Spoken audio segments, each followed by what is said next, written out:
morning, good afternoon, good evening, good night. Tonight's guest is one of our Twitter buddies, Ronald Potts. Tell the dear audience all about yourself. Uh, Ronald Pot. I'm a carpenter by trade, so to speak. I'm decent at it, but I'm an amateur theologian and philosopher and all around Renaissance type of guy, I like to think. And I just kind of muddle my way through. So you're a carpenter like Jesus. Yep. I would imagine your handiwork is not as good as his. No, I'm not as good of a carpenter as he is.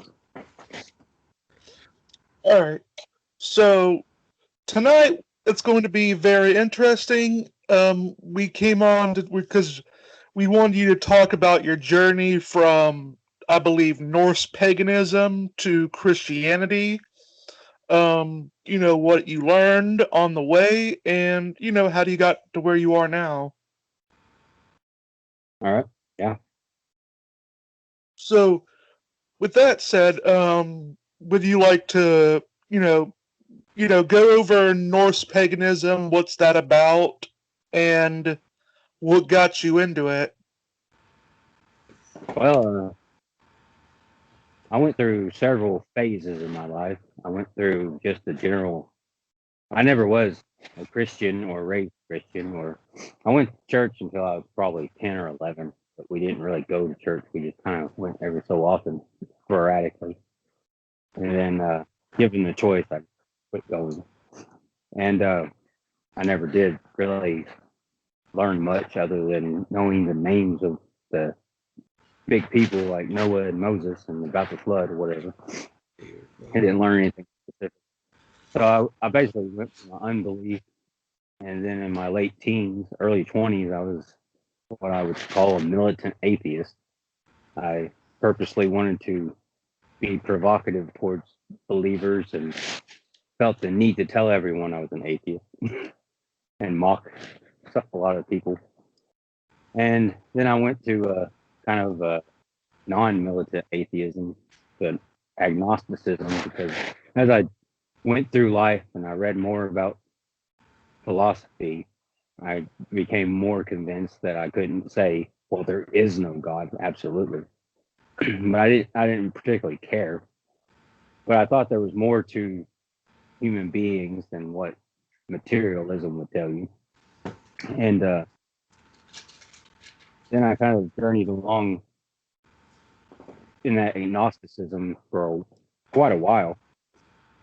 And I ended up in paganism because my now wife, we weren't married at the time, we knew each other in high school a little bit. But her and another friend of ours, we had shared spiritual experiences. And what seemed to be, at least at the time, uh, of past life experiences with each other, sort of reincarnation concepts. And I mean, they were real spiritual experiences that we had, but our other friend, he was a pagan, been a practicing witch for over 20 years at the time. And she was kind of our guide through it all. And that's how I kind of arrived to paganism. Is what she was telling me made sense of the experiences that we had. And they were more of the Wiccan. Her and my wife ended up being pagan too. They were more of the Wiccan pagan or the Celtic paganism. But I was drawn towards the Norse paganism mainly because of the warrior ethos. I was in the military when I was younger, and I went to the military to be a warrior, but that's not. I let my intellectual side tell me I needed to study an actual job, so I didn't do that. But I was drawn to the Norse paganism, particularly because of the warrior ethos, and because I felt like, well, I lost my dad in 2009, and this was a few years after that. And I felt like I had experiences with Odin, the Allfather, related to my dad as well, because at the time I was building a house for my wife and kids, my 4 stepkids, on on the land that I grew up on. And while I was doing that, did most of it by myself. I felt like I had these experiences with my father spiritually and Odin as the Allfather. And that's kind of how I arrived at Norse paganism. That is very interesting. So you were I believe Carlos said that he had a sort of a spiritual experience with his Lord and Savior, the Sky Father and the Tree Goddess. Indian joke. You know, because my friend Carlos is into that Indian paganism. Nah, it's a great spirit for us. Mm-hmm. Well, my friend who was That's how much of our tribes see God. well, my friend that was our kind of spiritual guide, and when my wife and I first got together, and this spiritual experience that seemed to indicate past lives together was a compelling reason that we end up being together and getting married. But she's kind of a Celtic pagan, but also was had Native American ancestral roots and was really into that as well. You know, people are always talking about past life experiences, but they never talk about future life experiences. That's actually a decent point. You ever notice that neo pagans today never actually talk about their experiences? Like Yeah, some will allude to them, but they'll never go in depth. that's a fair point too. Actually, now that you mention it. So, when you got into Norse paganism, were you like? Because I read into pagan Norse mythology when I was in high school, and I found it very interesting. You know, a common thing that I found that Norse mythology and Christianity both have in common is they both believe in a sort of day of reckoning. Yeah, I think that's With Norse mythology, they believe in Ragnarok, whereas with Christians believe when Christ comes back, the second coming. yeah. That's actually a real point and something that actually comes up in my journey. Um, like in my past life experiences, I felt like, I have the spirit. It's a real spiritual experience with my wife and I, like we were in past life. And one of those lives, I felt like I was connected to the Greek philosopher Heraclitus, and another, the main one, was a Irish Celtic tribe thing that my wife and I were involved in, and and then there was one that was in like the 1920s, swinger time, roaring 20s, and it was like this. These past life experiences were like we kept trying to come together, but never made it there. Some sort of tragedy prevented it. You still believe you had past life experiences now? No, but I'm not entirely sure what to make of it, to be honest. Could have been the weed. It could have been, but that was another thing you mentioned about Norse mythology. Is I've always been very interested in Norse mythology. my whole life. I've always been very oriented towards Germanic and Norse mythology. It's always appealed to me. Like in my high school days, we did in the English class we actually read we read Beowulf, and that actually had a huge influence on me. I've always been a huge fan of the Beowulf myth, Yeah. and so I've always been very drawn to Germanic and Norse mythology.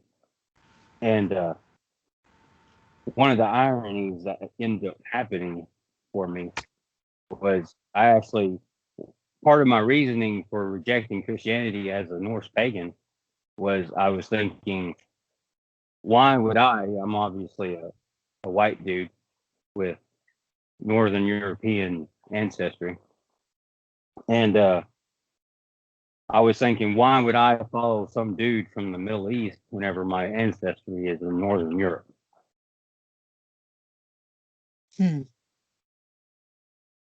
That actually does make a nationalistic approach. Yeah. Yeah. Although I would say that I would have, if I would have followed the same routes, I would have gone into Germanic paganism. Yeah, I mean, there's a lot Yeah, of but overlap, it's the same gods really. essentially. The Germanic and the North are essentially the same And the in Celts most too. ways. The Celtic Yeah, ones too, right? yeah. I mean, it's interesting about the Celts is we don't really have any great information about where they came from, but it's supposed that they came from the same area and migrated. I mean, They're kind I of believe with the Celts, I don't know, it might be this. Oh, wait, no, that's the Irish. With the Irish, they have Balor, the one-eye demon god, who, when he opens his eye, all of reality ends. well, the Irish are related to the Celts to a degree. So, Oh yeah, the Slavs too. They also share similar tropes and stuff. yeah, and all that. Of course, it's supposed that all of them kind of moved out of Central and Northern Europe, or even Southern Europe, and they're all related in some way. But the Celts are actually kind of a mystery, from my understanding of studying history. That it's kind of hard to really pin them down. So, since you got into Christianity, did your wife also follow suit? Yes, Oh yeah, and how did you come to Christianity? well, I have a Jordan Peterson story. Let's hear it. I I came to Christianity because Jordan Peterson did the psychological benefits of the Bible series. Oh, so it was recent. Yeah, it's been maybe 5 years now, 4 to 5 years. Um, so I was 30 before I became a Christian. Um, well, whenever Jordan Peterson did the psychological benefits of the Bible series, or psychological understanding, however you want to put that. What that did for me is that it, you know, I thought I knew everything about the Bible because I grew up around a lot of people who talked about it, and but I never read it for myself. Uh, Well, if and it I makes you listened feel to better, 90% of Christians haven't either. it. Maybe not 90, but it's probably up there. um, but and I listened to a lot of people who supposedly knew what they were talking about. And I grew up in a fairly Christianized culture in the southern United States Bible Belt, but lots of churches on every corner, Uh, but whenever Jordan did those series on the Bible, it actually got me to thinking because for once I saw that the Bible wasn't just I saw the Bible differently. I didn't see it as just silly myths from the Middle East or something like that, or just myths from the Middle East. And I thought, well, maybe there is value to the Bible, and maybe I should take it serious. I realized that I've never studied it for myself. I just depended on what everyone else had to say about it, or how everyone else talked about it. And so Jordan's series convinced me of there might be some utility in the Bible. And see, at this time, I'm married with, I've got 4 stepkids. I go from 0 to 4 kids in blink of an eye, basically. And there's a lot of problems in the family because my wife, ex-husband, was a very abusive person, particularly psychologically abusive. And so there's damage. And the reason why I find Jordan Peterson is I think I'm going to find the answers to solving the problems of the family through psychology. So I start studying psychology to try to fix the family. And so I come across Jordan Peterson just before he got, famous for the trans rally stuff and then the bill C-16. And started listening to a lot of his lectures.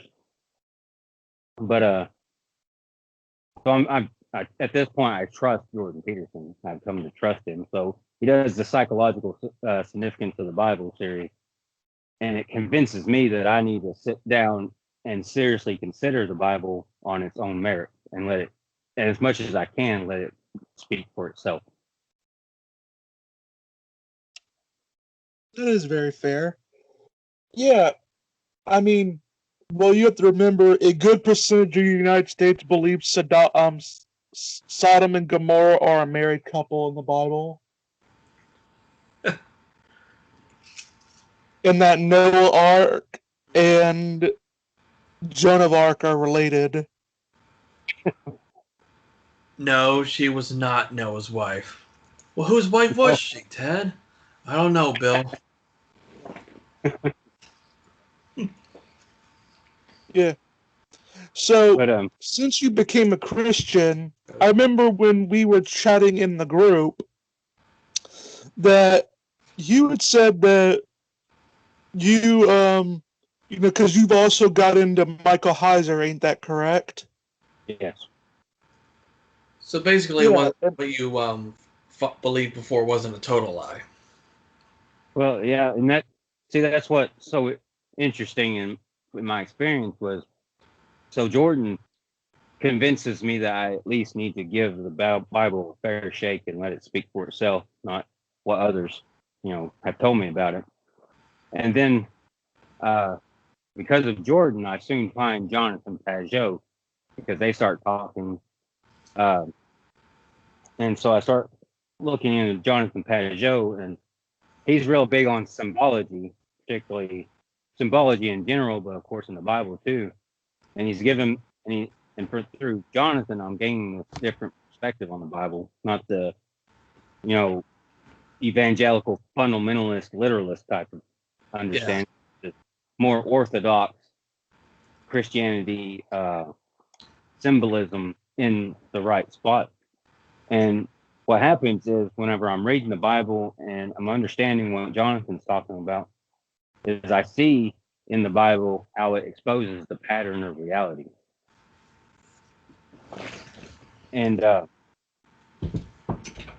I'm starting to understand that the Bible is at least true in that respect, that it gives you a accurate pattern of reality and human nature, particularly.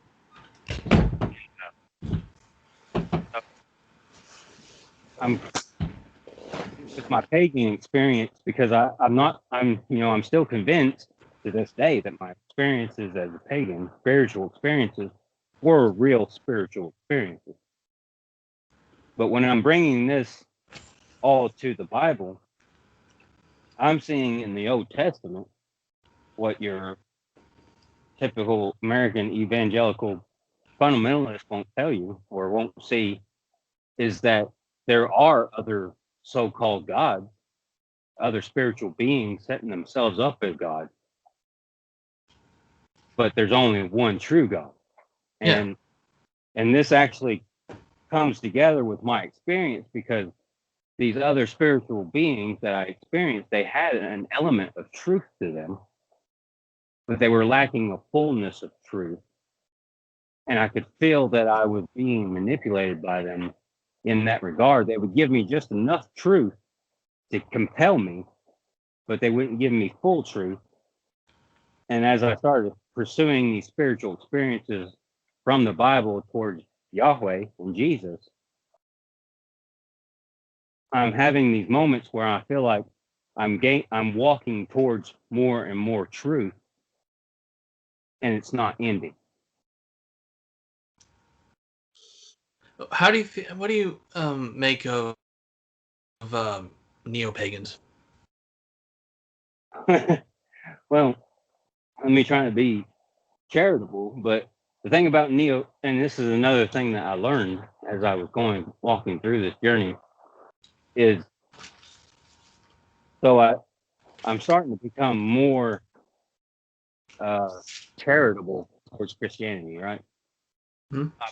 I'm starting in a place that is anti-Christian, and so I'm starting to become more charitable to Christianity. And I've always been a lover of history. I've always loved to study history, especially particularly military history. But I've always loved history, and particularly European history. And so I'm starting to re-examine everything that I saw, because the Bible isn't what I thought it was.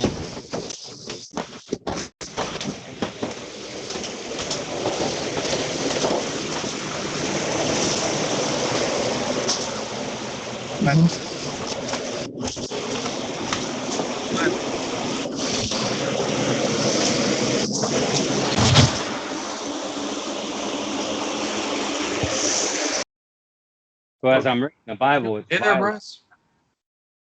the Bible is violating my presuppositions about it, right? It's not what I thought it was.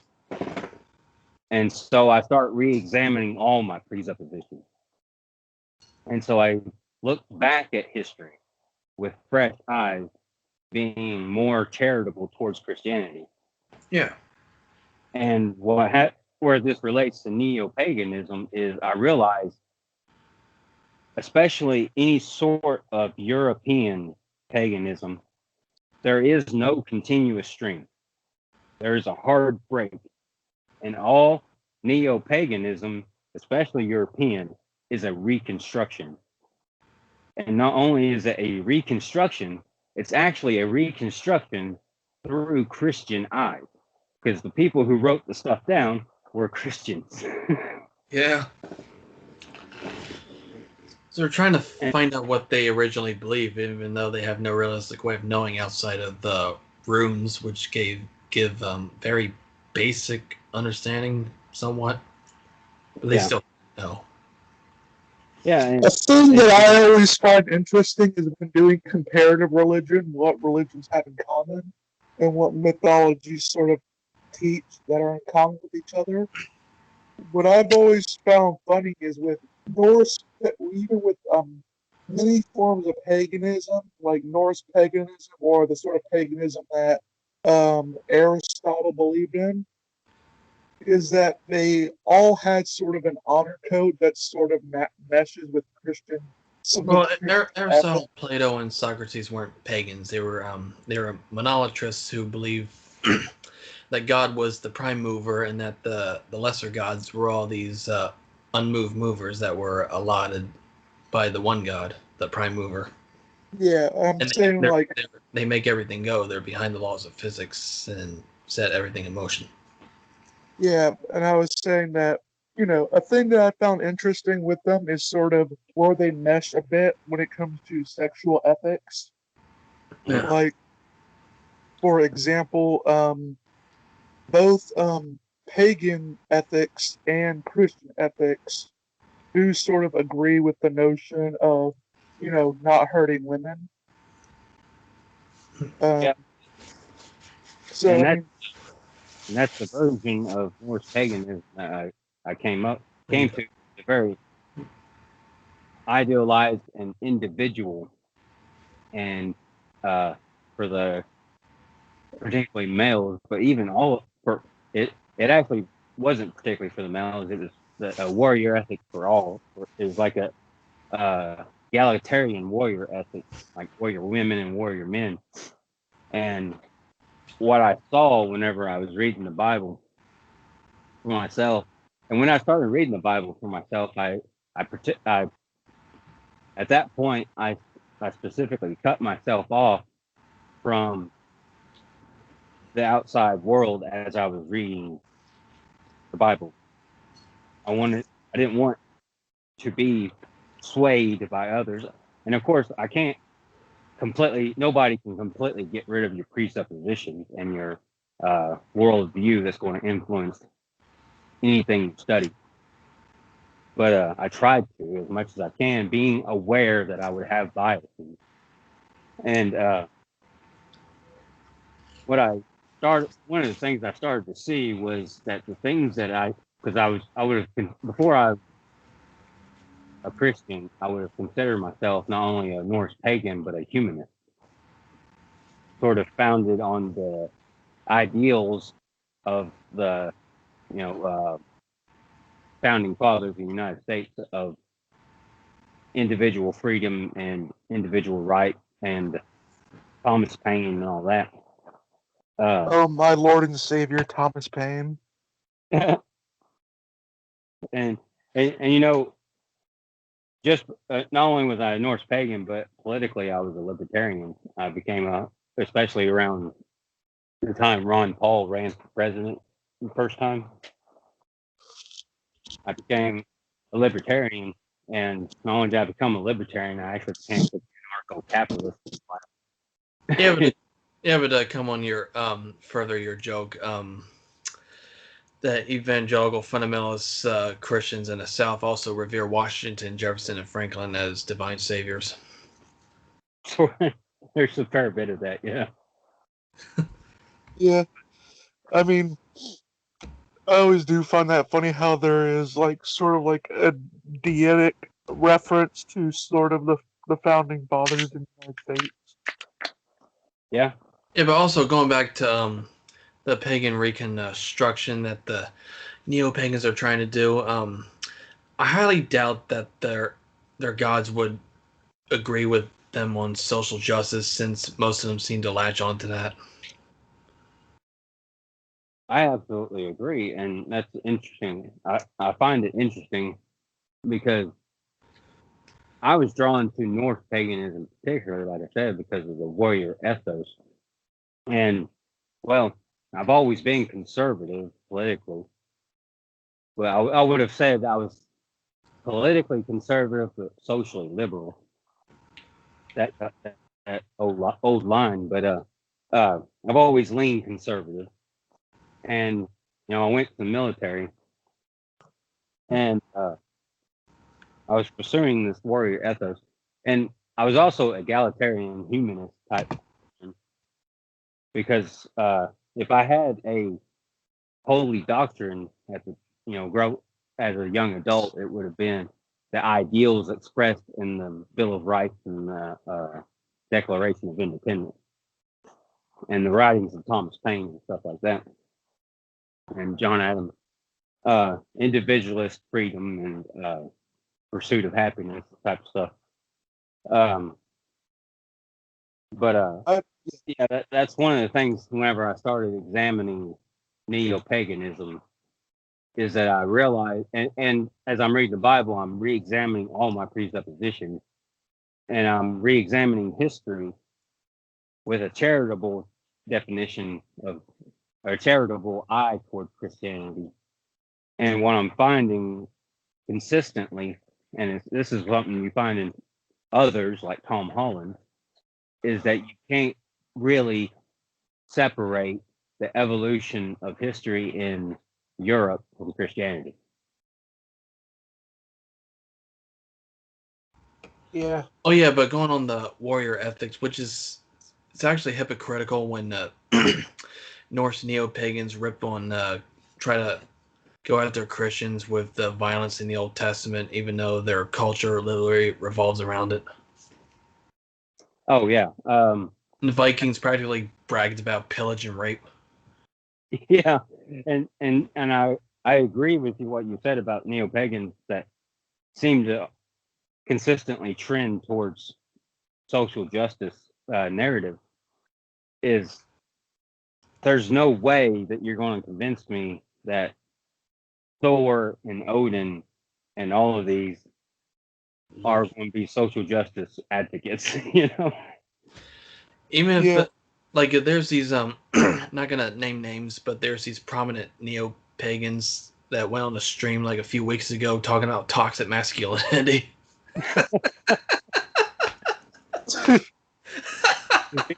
Be Norse pagan and talk about toxic masculinity in the modern sense of the narrative is hilarious. Like if they ever actually went back in time and lectured the Vikings on toxic masculinity, like they would like come up with a dozen different ways to publicly humiliate them before bashing their skulls in. Yeah, they might even get a screaming eagle, huh?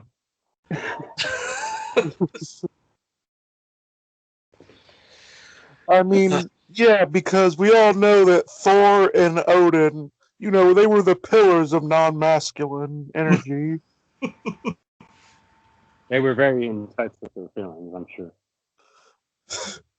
They were very in touch with their feelings and inflicting a lot of feelings onto people, if you know what I mean. Well, they were very intimate with the internal organs. I mean, the most progressive thing you can say about the Vikings is that they had women warriors as shield maidens. Yeah, that's about. Well, and another thing that kind of shaped my view on Vikings, and there's some scholarship to back it up, but I don't know.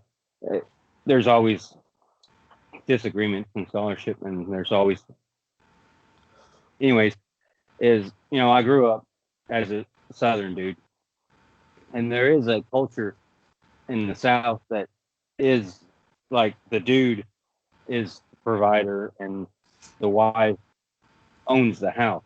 I mean, she's the queen of the house and the dude is the provider, but there is a mutual respect in those realms. It's like, in my experience of the culture, is that the typically the guy is the head of the house, but the home is the domain of the woman, and there's a respect there, and in those roles, and that's kind of what I brought to the understanding of Vikings.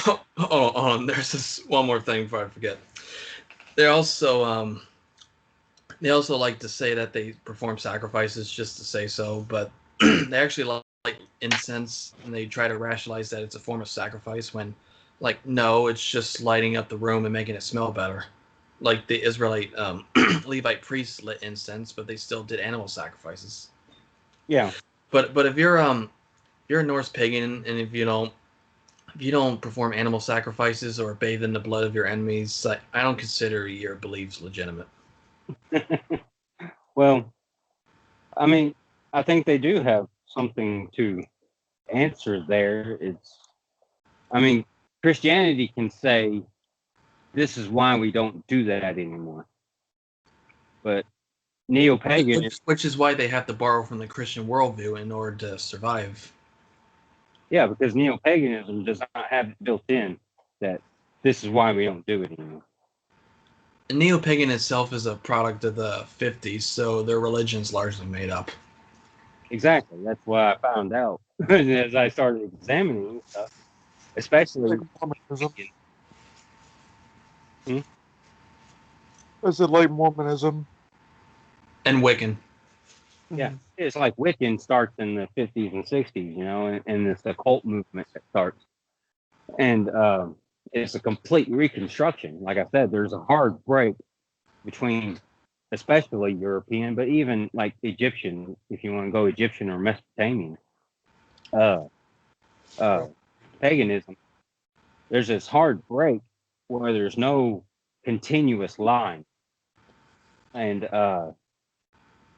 you can say, well, that's because of Christian oppression or whatever, but that's not the point. The point is there's a hard. Yeah, like they never did any oppression before.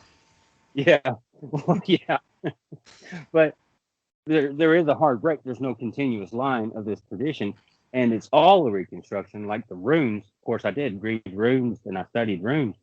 That's all reconstructed. And they're usually the pagans usually get on people's cases about it. I like to remind them that the Christian Vikings rose up and kicked the pagan Vikings' asses. Yeah, and we shared that one particular video that's really good. I can't remember what the source of it right now, but it wasn't that there was a great deal of Christians coming in, and there was some.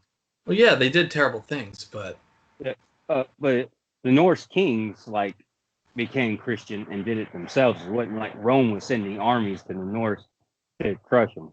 Yeah, it was just like Rome. The Roman emperors did to Christianity what they did with the Greek religion. They made it their own, and it became tied with the fate of empires ever since. And when the Norse kings did it, it wasn't really particularly spiritual devotion of themselves. It was probably for more political reasons to unite people, because more and more were becoming Christians, and they announced to the people, "Okay, we're Christians now."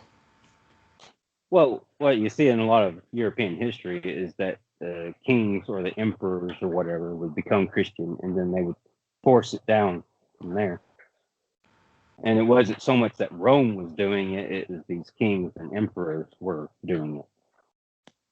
Of course, there was some with Rome, but...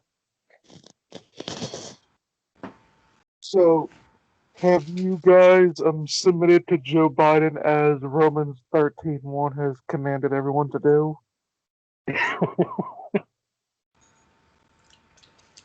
No. Yeah, imagine like his god awful press secretary. Like the opinions of the emperor do not affect the I forgot what she said, but the opinions of the emperor do not reflect the emperor's position of the people of Rome, because of what he said about the border crisis. He did say that? Yeah, because he accidentally slipped up and called it a crisis. Because the narrative is that the previous he who should not be named was the big bad monster responsible for all the terrible stuff that happened at the border. What? But things are worse at the border now, so they're trying to pretend things are better now, even though the conditions there are worse than jail. Yeah. So he slipped up and called it a crisis, and she's like, "Oh no, he didn't mean that." No. Well, I've almost completely fallen out of politics now. You know, creepy, sleepy Beijing Biden.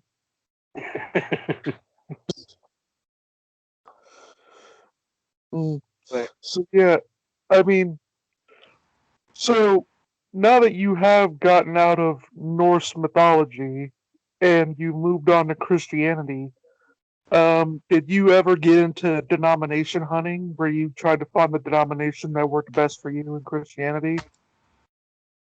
No, not really. And maybe this, well, of course, like I said, Jonathan Pageau and Jordan Peterson had a lot of influence on me in my beginning. So one of the things I strongly considered was Eastern Orthodoxy. But one of the great failings of the Eastern Orthodox Church is they're not very widespread. They like to claim to be the only church, but then they're not very widespread. So the closest Eastern Orthodox church to me was like an hour and a half one way. And I figured if I was going to be in a church, I wanted to be a part of the community.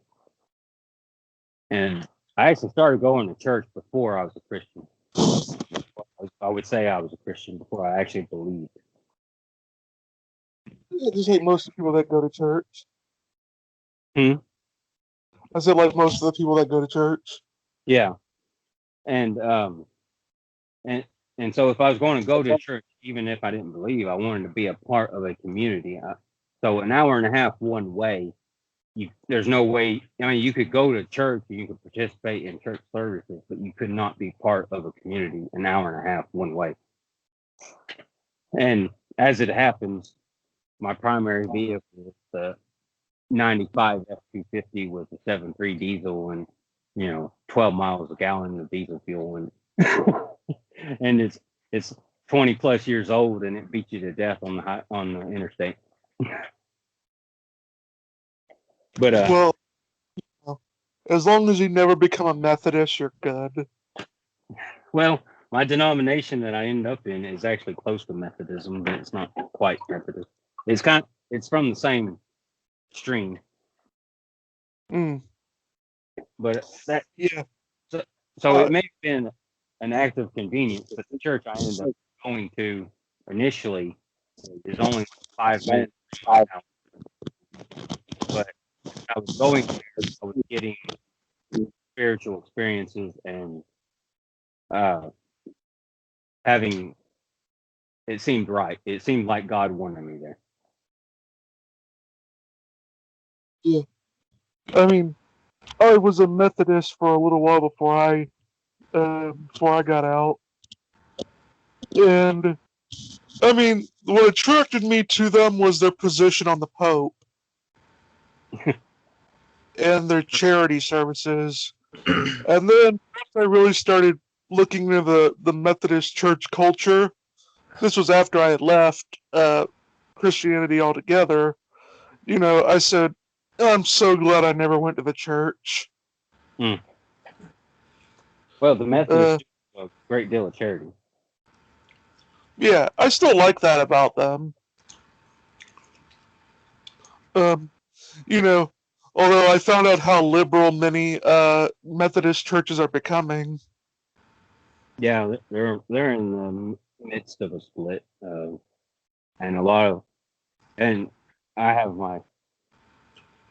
I have considerable disagreements with a lot of that too, as an outsider.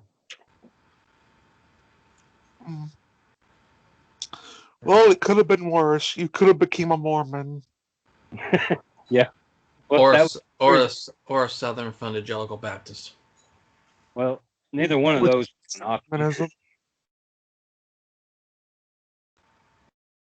I've had a lot of close people I've known connected with Mormonism, so there was no way that was going to happen. And it was the classic caricature of American evangelical fundamentalists that I rejected in my youth. I mean, that was never going to be an option. I mean, so you couldn't accept that Joseph Smith was your Lord and Savior?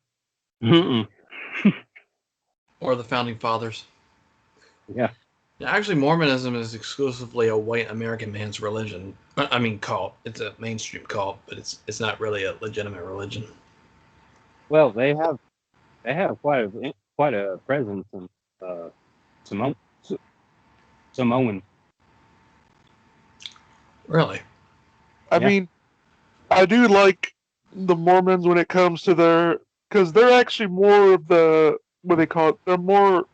They believe more in the separation of church and state than many other people. Mainly because they have a history of the U.S. government trying to persecute them. Yeah. Yeah, because their prophet was a convicted fraud. Well, yeah, but I mean, Jesus was a person found guilty of capital punishment. Blasphemy. Well, I mean, yeah, he was Jesus technically wouldn't be allowed to vote because he has a criminal record.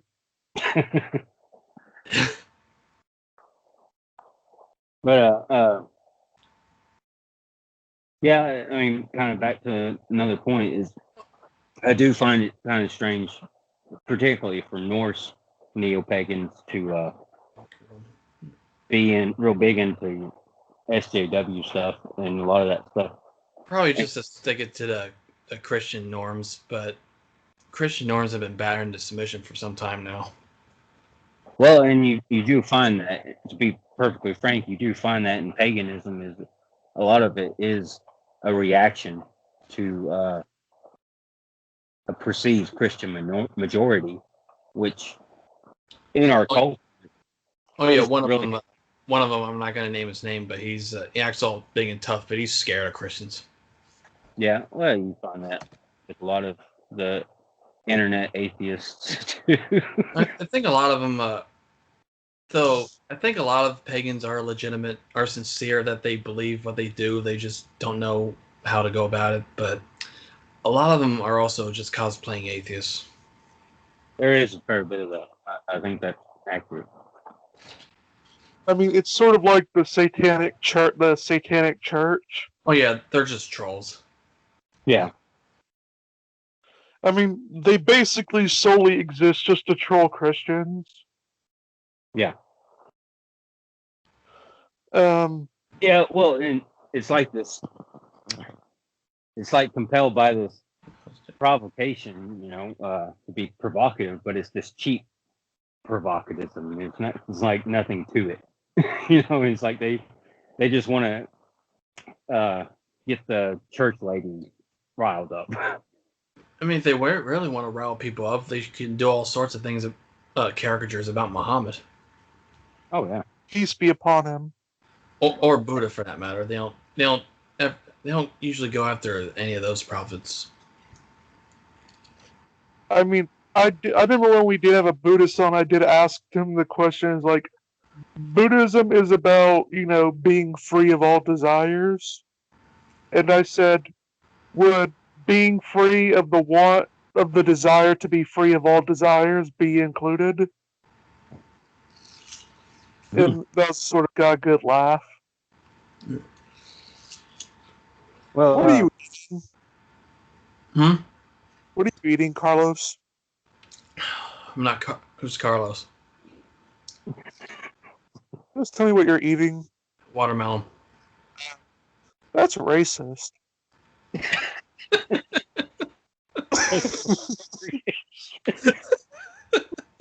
Why is it racist? Does it have to be a race thing? Everything's got to be a race thing now. Oh yeah. Well, I mean, we all know that we all have. We live in a country where you're not allowed to peacefully stab somebody. Well, I mean, you have to remember that we all are infected with whiteness. And that Chauvin was convicted of second-degree murder, third-degree murder, and first-degree murder. Like, Schrodinger's cat had nothing on that trial. I know. It is all very funny, although, I mean, when it comes to that, I didn't think he deserved to go to prison for something. I just thought it would be manslaughter. It was definitely manslaughter. Like, he's gonna get appeal because one of the jurors admitted that she was afraid. Well, yeah. I mean, the judge didn't even sequester the jury. How insane is that? And I'm afraid that they just, when this all came up, I was afraid that they were either not going to go to trial or that they were going to overcharge him, and I think they've done that. It was because of mob intimidation. Yeah, it was manslaughter at best. Yeah, I mean, I did think that he deserved to be charged with something like manslaughter. I thought murder was a bit much. No, it wasn't murder. Well, I thought, I thought manslaughter would be, like, given the circumstance, I thought that would have been fair, which, that still carries a pretty hefty prison sentence. And the family's got all those millions of dollars in settlement, but even but they're still not satisfied. They still want to burn this country down. Well, I think manslaughter would have been fair, or negligent homicide, whichever's worse. But I think they've overcharged him at this point, and I suspect there's going to be a mistrial on appeal. Yeah. I think that at this point, the best thing that Chauvin could hope for would be that they eliminate the top charges, which would be the murder charges, and then they just would stick him with the manslaughter charges. That, in my opinion, would probably be the best result that he could hope for. Yeah, The because worst result that he could hope for is that they all stick. they're not going to be satisfied either way. So just charge him with what actually happened, manslaughter. Mm-hmm. Well, yeah, I mean that's the thing. If they're not going to be satisfied on appeal, if he gets anything reduced, they're going to riot. If after his guilty verdict, they're going to riot. Oh, yes, especially if the other cops get on bail or acquitted. Yeah. I mean, they're just looking for some reason to riot, which And have, Kyle Rittenhouse, he was definitely justified. Yeah. That seems to be the case. From what? Yeah, because he was actually a hero because the guys he killed, one of them was a wife beater and the other one was a pedophile. Yeah. Well, it was interesting whenever the video before the first video that came out, where he was in the parking lot and there were shots fired. I mean, you can understand his frame of mind at that point. So, before we get on to politics, I did like to say, since we did get into Michael Heiser and stuff, so, Yeah. I mean, Yeah, just get on the weeds in there a little bit. Yeah. I said, so my position has always been on at least the lowercase gods that I honestly don't care one way or the other if they do exist. Like, I'm willing to grant for the sake of argument that maybe they do, but I don't really care in the grand scheme of things because they're not really the sort of beings that, that they answer the sort of questions that I want answered. Well, they held power at one time when there were a lot of the nations, but they've lost that right.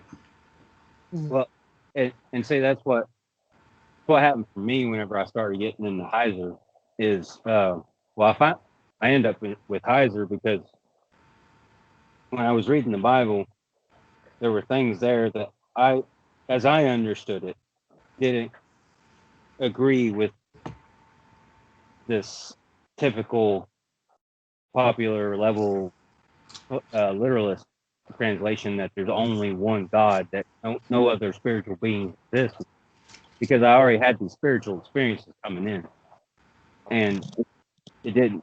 And when I was reading the Old Testament, it didn't seem like they were taking that approach. That the authors of the Old Testament were saying there was no other spiritual beings. That they were saying there was other spiritual beings. Yeah, and it says right there in Exodus, I will lay judgment. I will render judgment on the gods of Egypt. Yeah, and so what Heiser provided for me was the scholarly backup to what I already intuited from my own readings of the Bible. Yeah, because deep down I always knew that there were other gods. I just thought there couldn't be just one God out there, even if he is the almighty, all-powerful creator of all that is. There can't just be one being out there. There has to be many others. Well, it makes the most. That obviously comes from your Indian beliefs in the tree. No, it wasn't Indians actually.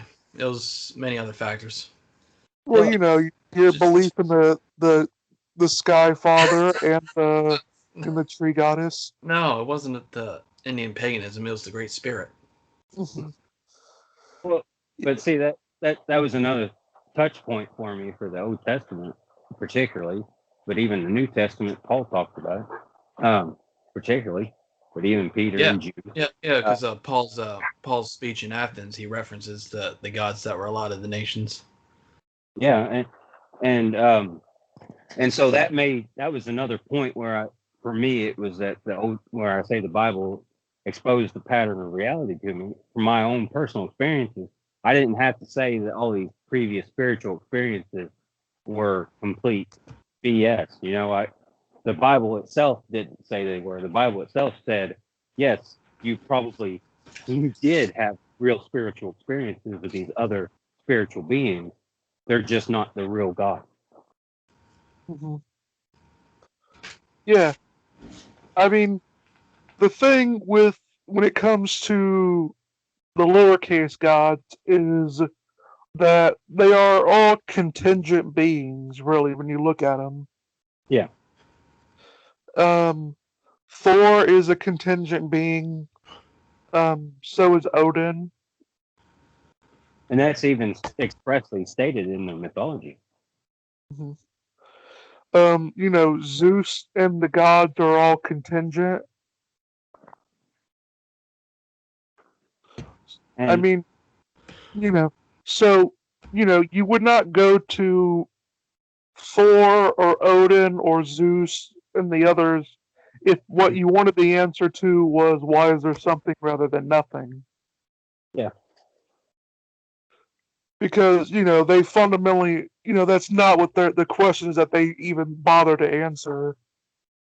no, and what you get is you're stopping too short of the ultimate answer, right? You're stopping at middle management instead of going all the way to the top. Hmm. Yeah. But whenever I started, well, how I got to Heiser was one of my early influences as a theologian in Christianity was N.T. Wright, Tom Wright, and too, as I was reading the Bible, there were some things that just didn't make sense to me. But I had this experience of seeing, like what I said, the pattern of reality being exposed in the Old Testament. It was making sense of my spiritual experiences, and it was making sense of human nature and stuff like that. Or they could have been ancient aliens. or yeah, Either one. It's aliens, interesting. It's interesting aliens. science. It's interesting science fiction, but don't take it without a grain of salt. Yeah, but so but there, so I've come to this. Not only am I reading the Bible, trying to take it on its own merit, and it's convincing me of it, at least true in a spiritual sense of exposing the pattern of reality. So I'm convinced that the Bible is true, at least in that respect. So I start trusting the Bible because I'm also having other spiritual experiences that are in line with what the Bible is telling me. And But so isn't yeah. Hmm? But isn't the Holy Spirit your commentary guide? Not necessary. um, that no, that's not how that works. In my understanding. Oh yeah, some village atheist actually told me today that if the Bible's the word of God, it has to be 200% word for word accurate. Yeah. Well, Uh, and what you got to get to though is what is its purpose? I mean, what is it trying to tell you? Yeah, but these people grew up. Most of these people grew up fundamental, so they're not educated in the nuances or complexities of biblical scholarship and hermeneutics. Yeah, and you know that's something that. When you point this out, they'll just double down. Oh yeah, yeah, of course. And that's something that I rejected as well. You know, a lot of these militant atheists, internet atheists who are always all over the place, I reject the same God that they reject. Right? That's the best And that, response. That's the best response, and the also best response when they point out that about the slavery and rape and genocide. I'm like, you can't use the Bible to prove the Bible. that's a good point. Especially in the rape case, it's not rape if she likes it, because they're not gonna pay attention to any rational response you give them anyway. There's a lot of that, yeah. And well, you know, like I said, I've always studied history, and Yeah. all right. you know, Hey, we're coming up on the hour mark. So I would like Ronald to, give some information about, where people can find him and what future projects he has in store for everyone in the future. okay. Well, I've got a YouTube channel that's in its infancy. I kind of kicked it off, but it slowed down on me. Reverend Ron's Revelation Room. You can find that YouTube channel. We got a couple of discussions. It's more of a discussion than an interview or such. My desire with that channel is to have people of different beliefs or no beliefs, religious beliefs, coming on and having our worldview or philosophies interact dynamically with each other and just have discussions. That's Reverend Ron's Revelation Room. You can find me on Twitter or Instagram or Facebook, Ronald D. Potts. I use my name everywhere. All right. All right, go find him ASAP. Signing off. See you next time. We'll see you.